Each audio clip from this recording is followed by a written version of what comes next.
Assalamualaikum warahmatullahi wabarakatuh. Melanjutkan materi.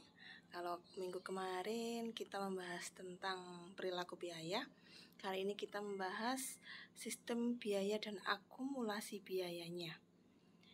Oke, sistem biaya itu apa dan akumulasi biaya itu bagaimana, akan kita bahas di pertemuan kali ini. Nah, yang pertama, sistem biaya. Sistem biaya adalah organisasi dari formulir-formulir, catatan, dan laporan yang terkoordinasi yang bertujuan untuk melaksanakan kegiatan dan merupakan informasi biaya bagi manajemen.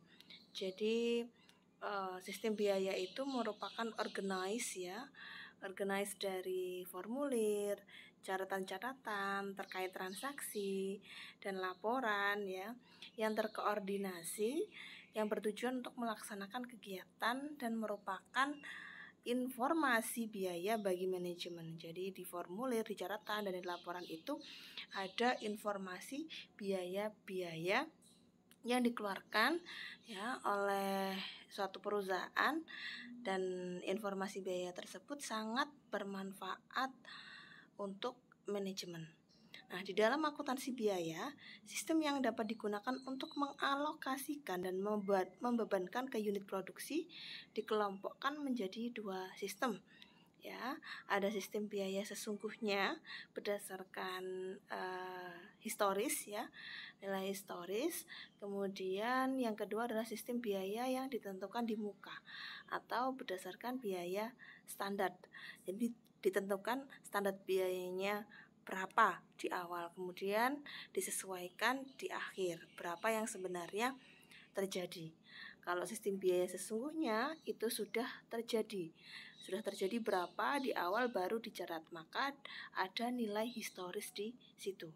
Nah, jadi sistem biaya itu ada dua, bisa menggunakan sistem biaya sesungguhnya, kemudian yang kedua sistem biaya ditentukan di muka. Oke, yang pertama, sistem biaya sesungguhnya. Sistem biaya sesungguhnya atau sistem biaya aktual atau yang sebenarnya terjadi adalah suatu sistem dalam pembebanan harga pokok produk atau pesanan atau jasa pada saat biaya tersebut sudah terjadi atau biaya yang sesungguhnya dinikmati. Jadi sudah terlampaui, biayanya sudah benar-benar dikeluarkan, sudah terjadi dan sudah dinikmati. Penyajian hasil baru akan dilakukan apabila semua operasi selesai pada periode akuntansi yang bersangkutan. Jadi kalau semuanya sudah selesai, sudah dikeluarkan, sudah dinikmati, sudah dirasakan, baru dilaporkan. Berikutnya, sistem biaya yang ditentukan di muka. Sistem biaya yang ditentukan di muka adalah sistem dalam pembebanan harga pokok kepada produk atau pesanan atau jasa dihasilkan sebesar harga pokok yang ditentukan di muka sebelum suatu produk atau jasa dikerjakan. Nah, ini diestimasi dulu menggunakan biaya standar tadi di awal. Nah, biaya standar ini bisa didasarkan pada best practice atau praktik terbaik di tahun-tahun sebelumnya. Tahun-tahun sebelumnya untuk produksi sekian harga pokoknya standarnya berapa. Nah, ini bisa dijadikan patokan untuk menentukan biaya standar di awal. Pada akhir periode akuntansi, kedua sistem biaya ini dicatat, kemudian dibandingkan sehingga terlihat varian antara biaya sesungguhnya yang terjadi dengan biaya yang ditentukan di muka. Nah, besar kemungkinan biaya yang ditentukan di awal periode melalui mekanisme biaya standar tadi di awal itu akan berbeda dengan biaya yang sebenarnya terjadi di akhir periode. Nah, Kalau berbeda, jadi muncul yang namanya selisih atau varians ya. Varian ini bisa varian lebih, bisa varian kurang. Jadi biaya yang ditentukan di awal itu bisa lebih besar dari biaya sesungguhnya, atau sebaliknya biaya yang ditentukan di awal itu bisa lebih kecil dari sesungguhnya yang terjadi. Ya. Jadi kondisinya bisa disebut dengan over applied ya kalau variannya lebih, atau under applied kalau variannya kurang ya. Oke, berikutnya penentuan harga pokok ya. Penentuan harga pokok adalah bagaimana memperhitungkan biaya kepada suatu produk atau pesanan ataupun jasa yang dapat dilakukan dengan cara memasukkan seluruh biaya produksi atau hanya memasukkan unsur biaya produksi saja. Nah, kalau unsur biaya produksi saja berarti hanya bahan baku langsung, tenaga kerja langsung, dan biaya overhead pabrik. Kalau seluruh biaya produksi, jadi di luar biaya produksi, berarti semuanya dimasukkan ya, bahkan biaya-biaya terkait yang keluar atau yang muncul di bagian kantor seperti administrasi, kemudian iklan, kemudian research and development ya, seperti itu. Nah, dalam penentuan harga pokok tersebut dapat digunakan dua cara. Nah, di dalam akuntansi biaya, dalam kapasitas manufaktur kita mengenal kalkulasi biaya itu ke dalam dua metode ya. Metode yang pertama, metode kalkulasi biaya penuh atau full costing, dan yang kedua metode kalkulasi biaya variabel atau variable costing. Bedanya apa? Kalau biaya penuh, baik biaya yang bersifat variabel maupun biaya yang bersifat tetap ya, itu diperhitungkan untuk penentuan harga pokok produksi. Nah, kalau metode yang kedua, metode kalkulasi biaya variabel, itu hanya melibatkan biaya variabel saja untuk menentukan harga pokok produksi. Ya, perbedaannya di situ. Nah, ini kalkulasi biaya penuh atau full costing, suatu metode dalam penentuan harga pokok suatu produk dengan memperhitungkan semua biaya produksi seperti biaya bahan baku langsung, tenaga kerja langsung, biaya overhead variabel, dan biaya overhead tetap. Nah, ada dua ya, BOP variabel dan BOP tetap yang diikutkan. Kemudian kalkulasi biaya variabel atau variable costing. Kalkulasi biaya variabel adalah suatu metode dalam penentuan harga pokok suatu produk hanya memperhitungkan biaya produksi yang bersifat variabel saja. Dalam metode ini, biaya overhead tetap tidak diperhitungkan sebagai biaya produksi, tetapi biaya tersebut diperhitungkan sebagai biaya periode yang akan dibebankan dalam laporan laba rugi tahun berjalan. Ya, jadi dimasukkan di pos yang berbeda.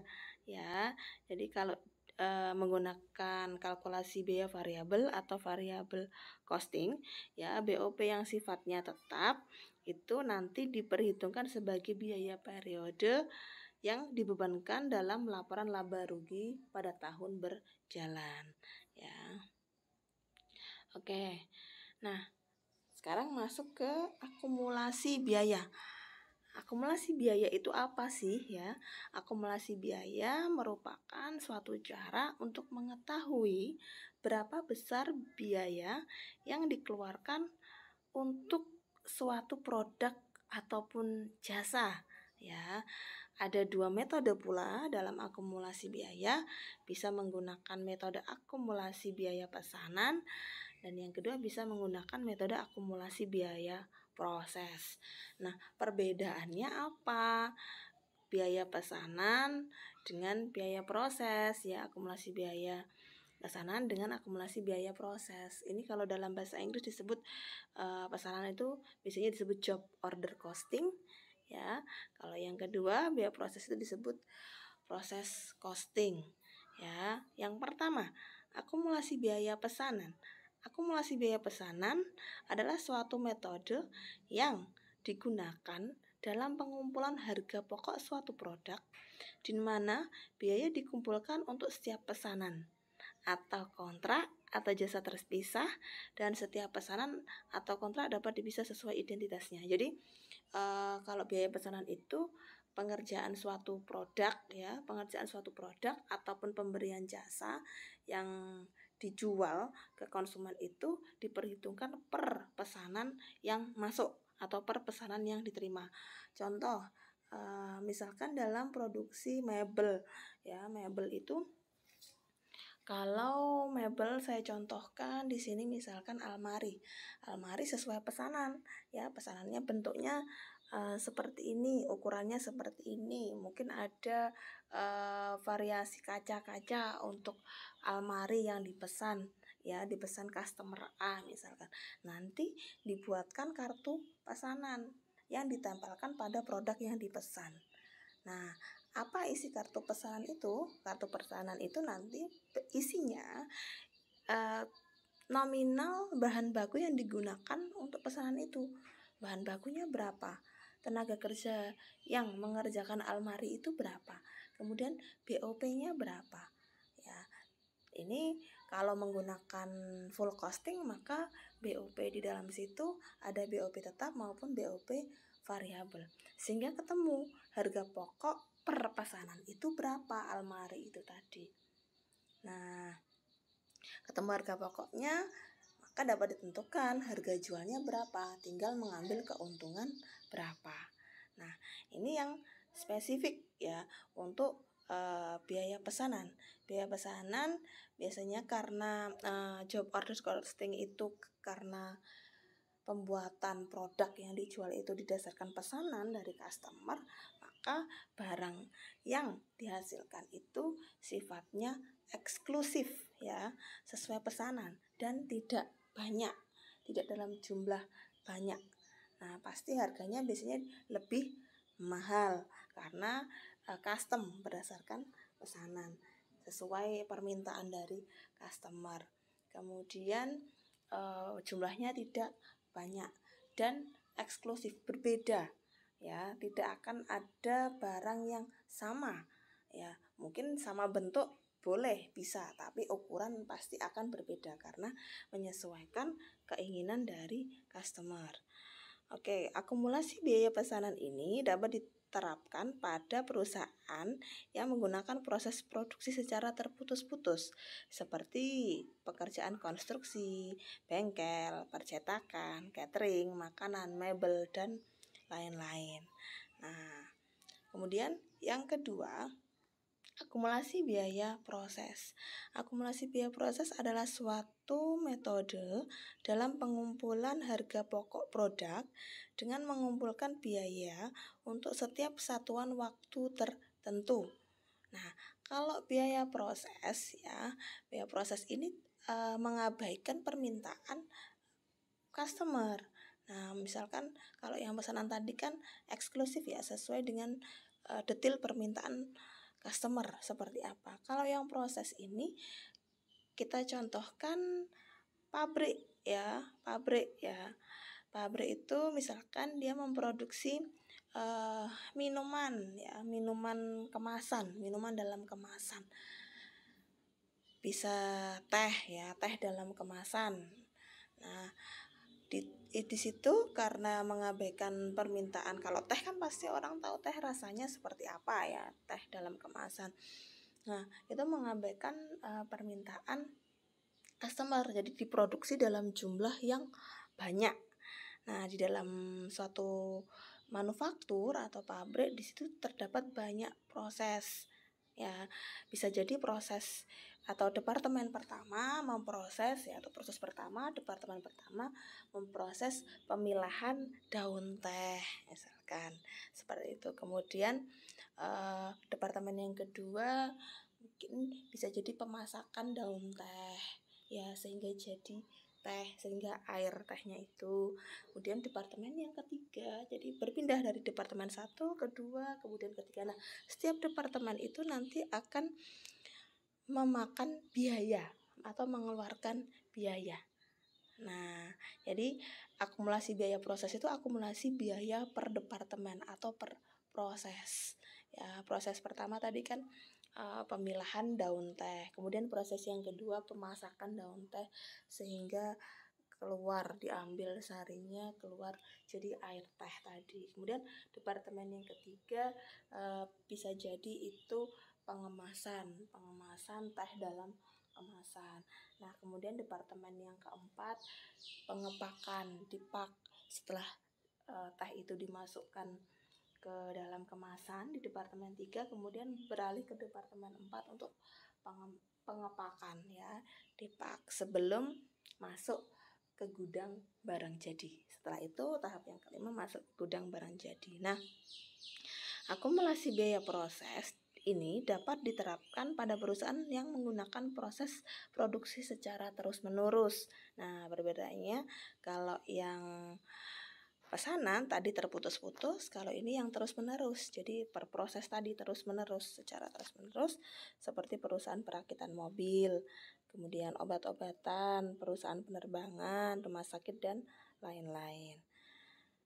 Oke.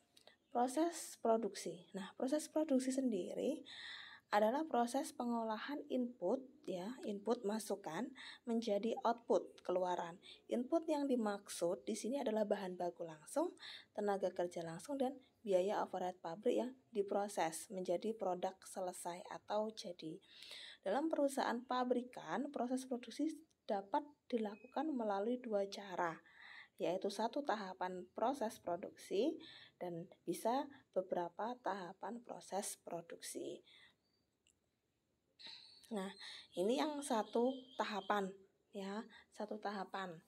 Satu tahapan itu suatu proses produksi yang dilakukan dalam pengolahan produk selesai melalui satu departemen atau satu tahapan proses produksi. Jadi bahan baku langsung, tenaga kerja langsung, biaya overhead pabrik diproses jadi satu, masuk satu proses, kemudian langsung jadi barang jadi.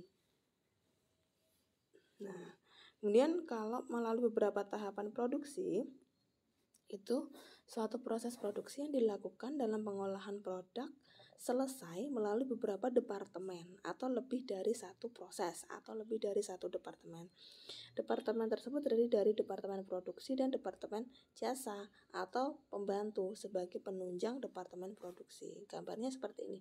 Ada bahan baku, tenaga kerja langsung bisa masuk di departemen ini, beberapa departemen ya, kemudian departemen jasa. Nah, seperti itu baru jadi produk. Nah, departemen jasa juga suplai ke produksi, kemudian biaya overhead pabrik masuk ke departemen produksi. Jadi ada beberapa proses departemen produksi 1, 2, 3 baru jadi produk jadi. Ya, ini contoh dari produksi melalui beberapa tahapan proses produksi. Nah, sekarang terkait dengan aliran biaya dalam perusahaan pabrikasi. Siklus akuntansi biaya ya tidak jauh berbeda dengan siklus akuntansi keuangan. Nah, pada siklus akuntansi biaya berhubungan dengan proses produksi yang terjadi ya, mulai dari awal sampai berakhirnya proses produksi tersebut. Semua aliran biaya yang terjadi diperhitungkan tanpa memperhatikan adanya perilaku biaya yang bersifat tetap maupun variabel. Perhitungan biaya diasumsikan dengan metode kalkulasi biaya penuh atau full costing ya, baik biaya yang tadi variabel maupun biaya yang sifatnya tetap. Nah, itu semua diperhitungkan untuk menentukan harga pokok produk ya. Jadi kebanyakan memang metode full costing itu lebih banyak digunakan. Jadi mengabaikan bahwa apakah itu variabel, apakah itu tetap. Pokoknya semuanya yang entah itu bersifat variabel maupun bersifat tetap, itu semuanya diperhitungkan untuk penentuan harga pokok produk. Maka dari itu perhitungan ini diasumsikan sebagai metode kalkulasi biaya penuh atau full costing. Ini yang paling banyak digunakan. Nah, aliran biaya pabrikasi. Nah, yang pertama ada bahan baku langsung, tenaga kerja langsung, dan BOP. BOP itu mencakup seluruh biaya yang tidak langsung. Nah, ada tenaga kerja tidak langsung, bahan baku tidak langsung, BOP lain-lainnya ya. Kemudian di sini ada kas aktiva yang dapat disusukan, utang, dagang, aktual ya. Kemudian menggunakan kas pula untuk membeli bahan baku, ya, biaya bahan baku yang dibeli. Kemudian masuk ke gudang persediaan bahan baku, ya, muncul persediaan bahan baku. Kemudian diproses, produk dalam proses, ya, ini produk dalam proses. Kemudian ada di situ yang diproses adalah bahan baku, tenaga kerja langsung, dan BOP yang dibebankan. Nah, setelah diproses selesai, muncullah harga pokok produk selesai.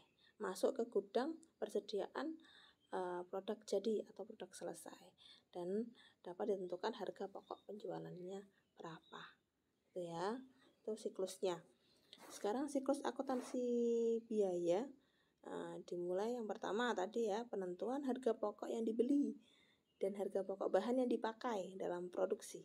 Kemudian yang kedua, penentuan biaya tenaga kerja langsung. Yang ketiga, penentuan biaya overhead pabrik.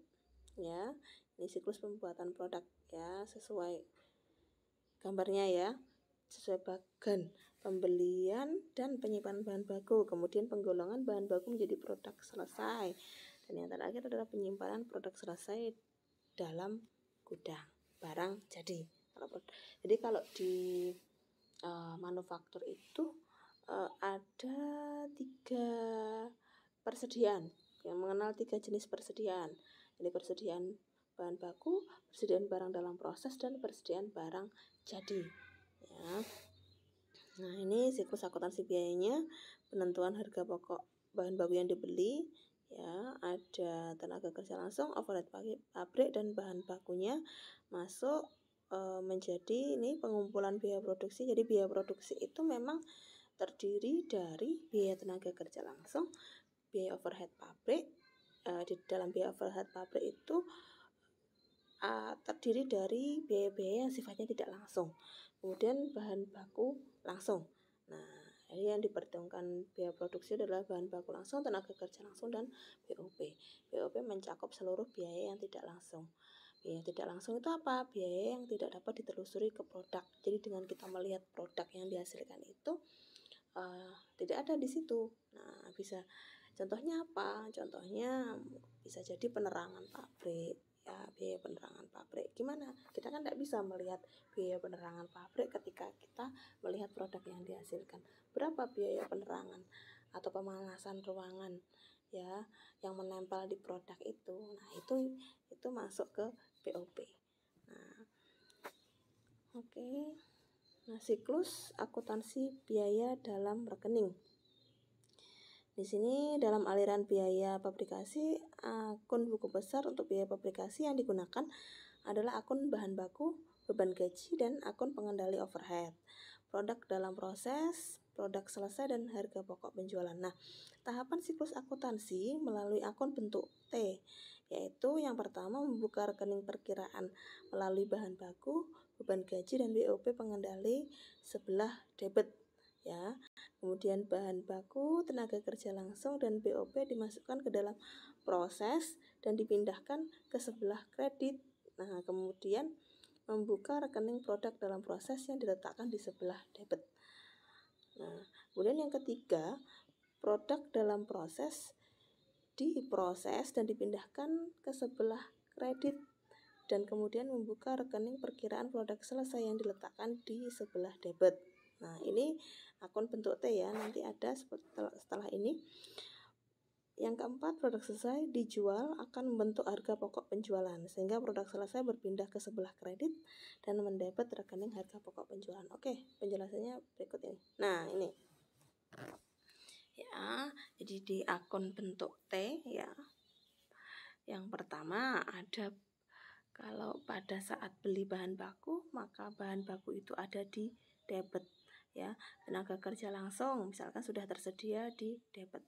Kemudian BOP ya, kalau sudah tersedia di debit.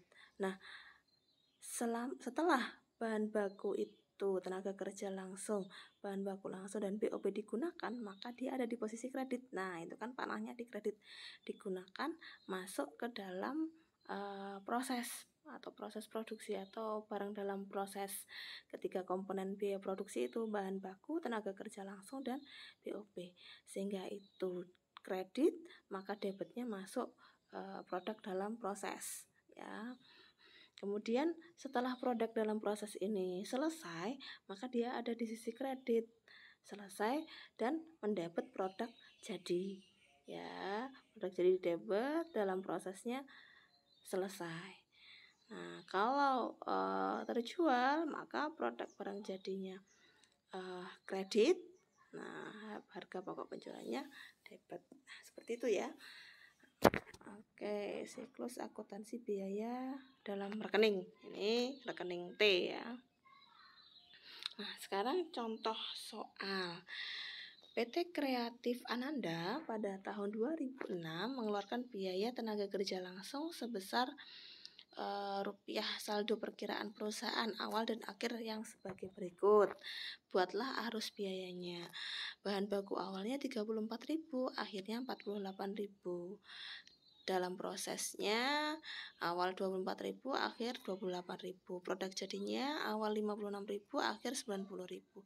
HPP-nya 280.000, BOP-nya 50.000. Nah, arus biayanya seperti apa? Nah, ini persediaan bahan baku awal tadi 34.000 ya, 34.000. Kemudian dibeli 182.000. Nah, yang dipakai berapa? 168.000. Nah, 168.000 berarti di akhir periode sisanya 48.000 pada tanggal 31 bulan 12 ya. Yang digunakan 168.000 itu masuk ke persediaan dalam proses ya untuk bahan baku. Nah, tenaga kerja langsung adanya berapa? Adanya 100.000. Yang digunakan berapa? 100.000. Maka yang masuk debit 100.000, yang digunakan 100.000 kredit. Keluar masuk ke produk dalam proses untuk tenaga kerja langsung. Nah, BOP awalnya berapa? 50.000. Yang dipakai berapa? 50.000. Nah, maka 50.000 untuk BOP masuk ke produk dalam proses. Oke, biaya produksi masuk produk dalam proses ya. Untuk bahan baku 168.000, kemudian tenaga kerja langsung 100.000 dan BOP 50.000. Nah, dihasilkan berapa dalam proses yang berpindah ke produk jadi? 314.000. Karena di akhir barang dalam proses ada 28.000 ya. Jadi yang berpindah 314.000 masuk ke produk jadi. Ternyata di produk jadi di situ sudah ada produk jadi awal 56.000 ya, ketambahan 314.000. Nah, ternyata yang diproses selesai di gudang barang jadi dan yang terjual ya itu hanya 280.000, sehingga sisa produk jadinya itu 90.000. Nah, 280.000 itulah yang menjadi HPP yang terjual. Jadi berdasarkan yang terjual untuk HPP.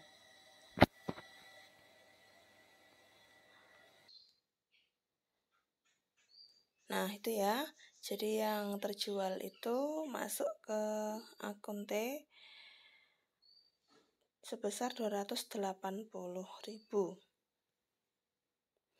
Oke, sekarang ke laporan hasil biaya. Laporan hasil biaya atau hasil operasi disusun dalam bentuk laporan keuangan, yaitu laporan laba rugi, neraca, dan laporan arus kas. Kemudian penyusunan laporan keuangan prinsipnya sama ya pada perusahaan dagang maupun perusahaan jasa. Perbedaan yang terlihat pada neraca perusahaan dagang mempunyai satu persediaan, ini sudah saya singgung, yaitu persediaan barang jadi, sedangkan pada perusahaan pabrikasi ada 3 persediaan, yaitu persediaan bahan baku, persediaan produk dalam proses, dan persediaan produk selesai. Nah, jadi kalau di kapasitas manufaktur kita mengenal 3 jenis persediaan. Ada persediaan bahan baku, persediaan barang dalam proses, dan persediaan barang jadi atau produk selesai. Di dalam perusahaan pabrikasi terdapat laporan harga pokok produksi dan laporan harga pokok penjualan. Nah, ini yang tidak ada di perusahaan jasa maupun perusahaan dagang. Jadi di perusahaan manufaktur itu ada laporan harga pokok produksi. Ya. Nah, laporan ini harga pokok produksi adalah kumpulan biaya produksi yang terdiri dari bahan baku langsung, tenaga kerja langsung, dan biaya overhead pabrik, ditambah persediaan produk dalam proses awal dan dikurangi persediaan produk dalam proses akhir. Harga pokok produksi terikat pada periode tertentu. Harga pokok produksi akan sama dengan biaya produksi apabila tidak ada persediaan produk dalam proses awal dan akhir. Ya, jadi kalau ada produk dalam proses awal dan akhir, itu awalnya berapa menambah, akhirnya berapa mengurangi. Baru ketemu harga pokok produksi. Tapi kalau tidak ada produk dalam proses awal dan akhir, maka harga pokok produksi akan sama dengan biaya produksi. Ya, biaya produksi itu diperhitungkan dari mana? Bahan baku langsung, tenaga kerja langsung, dan biaya overhead pabrik. Kemudian harga pokok penjualan adalah harga pokok produk yang sudah terjual, ya, sudah saya singgung tadi pada saat pembahasan akunte, dalam periode waktu berjalan yang diperoleh dengan menambahkan harga pokok produksi dengan persediaan produk selesai awal dan persediaan produk selesai akhir. Ya, jadi harga pokok penjualan ditambahkan produk jadi awal dikurangi produk jadi akhir, itu ketemu harga pokok penjualan. Oke, selesai untuk materi sistem biaya dan akumulasi biaya. Semoga jelas ya untuk kronologi perhitungan biaya pada perusahaan manufaktur. Bisa menggunakan metode full costing yang paling banyak digunakan. Kemudian biaya produksi itu diperhitungkan dari bahan baku langsung, tenaga kerja langsung, dan BOP. BOP yang menampung seluruh biaya yang sifatnya tidak langsung. Nah, demikian pemaparan sistem biaya dan akumulasi biaya. Semoga bermanfaat. Wassalamualaikum warahmatullahi wabarakatuh.